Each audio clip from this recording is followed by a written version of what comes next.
Welcome to the deep dive. We go through stacks of sources to pull out, well, the most interesting bits, the insights, and sometimes, things that send a shiver down your spine. Today, we're diving into something particularly unsettling. It's a collection of really raw personal accounts, stories that seem to just defy easy explanation. They blur that line between just strange and genuinely supernatural. So our mission here is to unpack these stories. We want to pull out those chilling details, the emotional weight they carry, and really try to understand what they tell us about, well, how we humans experience things we just can't explain when reality feels off. Exactly. And that's the crucial part. We're not just here for scary stories, though some of these are definitely that. We're looking at these narratives as these unique little windows, right? Windows into perception, into how fear works, and into those big questions that pop up when our whole understanding of the world gets shaken up. So, as you're listening, maybe think about what specifically gets to you in these accounts. Is it the unknown bit, the really specific, creepy details, or maybe the bigger idea of what might be out there beyond what we normally see? Okay, let's jump right in. The first account, it's all about an everyday object, an antique mirror. The person telling the story found it in this little antique shop, kind of dusty. They said they were drawn to it, describing it as this beautiful piece, large and ornately framed. The glass was apparently super clear, but they did mention the shopkeeper gave them a bit of an odd look when they bought it, almost like pity, they thought later. But they bought it anyway. At first, it was just a nice piece in their apartment. But then, things started to feel a bit off. And what's really interesting here is how it starts so slowly. It's not like, boom, haunted mirror. It's gradual. That feeling of unease kind of creeps in. That allows doubt to sort of fester, before real alarm sets in. That slow build is classic psychological stuff, where your mind tries to rationalize things first. Totally. At first, it was just this vague unease, like someone was watching. You'd blame it on the building settling or maybe just being tired, your imagination. But then one evening they're cooking dinner and they see it in the mirror. Just the subtle shadow moving in the reflection. A flicker, really quick at first. But it kept happening, and each time it felt a little clearer, maybe a bit more defined. It wasn't mirroring their movements, just lingering in the background. Then one night, it escalated. Big time. They were just relaxing, watching TV, glanced at the mirror, and bam. There it was in the reflection, standing in the corner of the room, an unmistakable, dark, humanoid figure, head tilted slightly like it was watching them. They whipped their head around to look directly at the corner. Empty. Nothing there. Oof. Yeah, that jump from a flicker you can maybe dismiss to seeing a distinct figure that really pushes you past self-doubt, doesn't it? The mind can explain away a shadow, maybe, but a clear figure, that challenges your whole reality. So the next step, trying to record it, it makes perfect sense. It's that desperate need for proof, or even disproof, right? To ground yourself. Exactly what they did. Set up their phone, aimed it at the mirror while they slept, and the next morning, watching the footage back, there it was, about 2 a.m., this shadow just coalesces. It slowly emerges from the side of the mirror, like it's stepping into the room through the reflection, stands there for a bit watching, then just vanishes back into the mirror. They mentioned their friend Lisa was totally skeptical at first, trying to find logical explanations. But then she saw the footage, and apparently it just completely unnerved her. No more skepticism. And this really taps into something deep about mirrors, doesn't it? Culturally, they're loaded. Sometimes portals, sometimes reflections of the soul itself. It's no wonder the narrator starts researching haunted mirrors, looking for any clue, reading about mirrors being portals, about spirits trapped within them. It's trying to find a box to put this terrifying experience into. But the worst part, maybe, was when it went from just seeing things to something physical. They described dreaming the shadow was at the foot of the bed, reaching out. And when they woke up, they felt this icy cold spot on their leg, right where the shadow seemed to touch them in the dream. That's a huge leap. Oh, yeah. That's the point where you're like, okay, this isn't just in my head. That physical sensation, it changes everything. So after that, they were done, got rid of the mirror immediately. And for a few nights, things felt better. Lighter, peaceful even, but it didn't last. Just a few nights later, that feeling of being watched came back, and then they saw it. The same shadow figure standing in the empty spot where the mirror had been. Yeah. No longer tied to the mirror. It was just there. Yeah. In the apartment, they moved out the very next day. Didn't even pack much.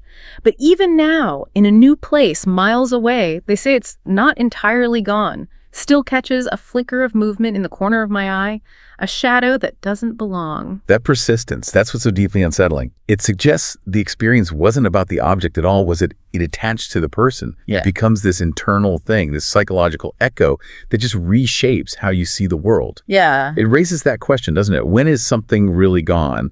Or does the experience itself become the ghost? Yeah. It fundamentally alters your sense of safety. Okay, so from that deeply personal haunting, let's shift gears to something maybe more expansive, but just as terrifying. Our second story. It's about a family who thought they'd found their dream home. Quiet suburban neighborhood, the whole deal. Yeah, this one. This explores that violation of personal space, turning that idea of home as a sanctuary completely on its head. It becomes a prison. Exactly. And the trouble starts not with a ghost, but with paper. A letter in the mailbox, addressed just to the new owners. Yeah. And it said, "Welcome to the neighborhood. We've been watching you." Simple, chilling. They first thought, okay, maybe teenagers, a dumb prank. But the letters kept coming, and they got more specific, creepier. One mentioned their daughter's lovely doll collection. Another knew the exact time they left for work. That's when dismissal turned into, well, real fear. And it wasn't just letters. They started hearing things. Footsteps on the roof at night, someone tapping on her window.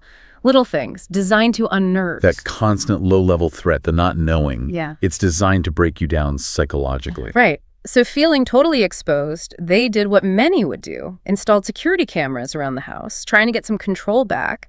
But the cameras, they didn't bring peace, they brought confirmation. The footage showed this dark figure standing at the edge of our yard, just out of the porch light's reach, standing there for hours just watching. Oh, that's awful. And then the letters acknowledged the cameras. Stuff like, "We know you checked the cameras. It's cute that you think it will help." And the letters showed even deeper knowledge of their lives, their routines, even their fears. It felt incredibly personal, targeted. And that's the core violation, isn't it? The sanctity of home, being watched constantly, unseen. Yeah. It just shreds your sense of security. The threat isn't random anymore, it's intimate.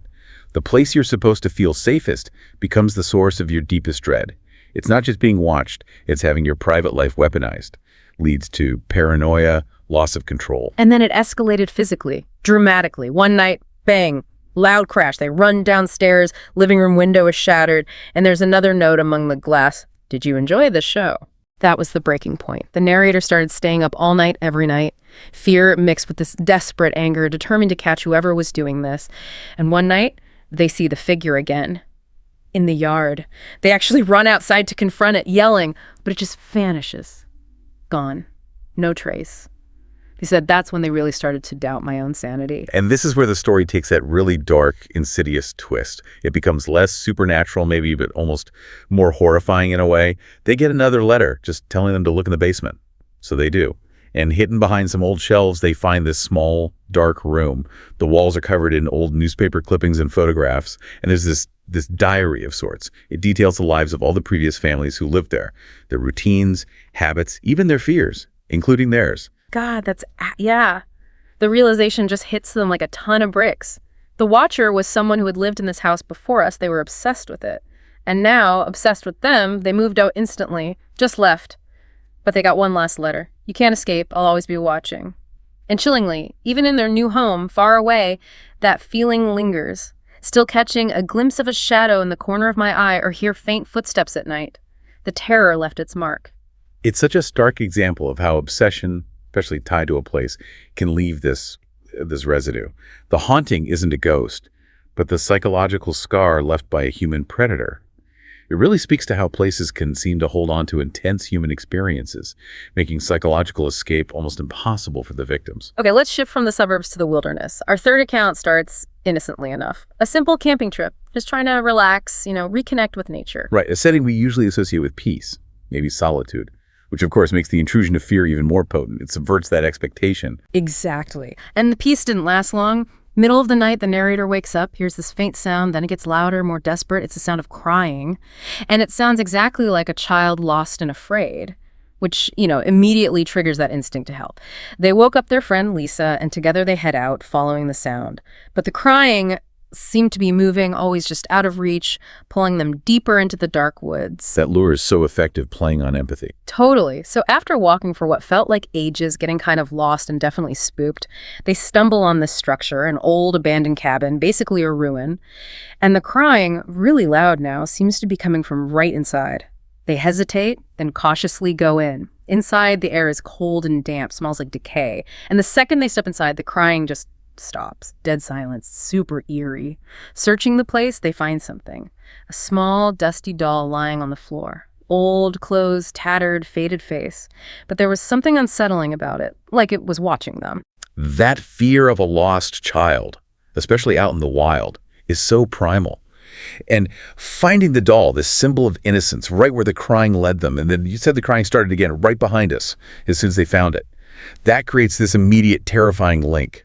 Like disturbing the doll woke something up, connects the object to the sound, makes the familiar deeply sinister. That's exactly the feeling they described. Like, oh crap, we walked into something we shouldn't have. They got out of there fast, ran back to the campsite, packed up in a panic, the crying following us every step of the way until they finally hit the main road and it faded.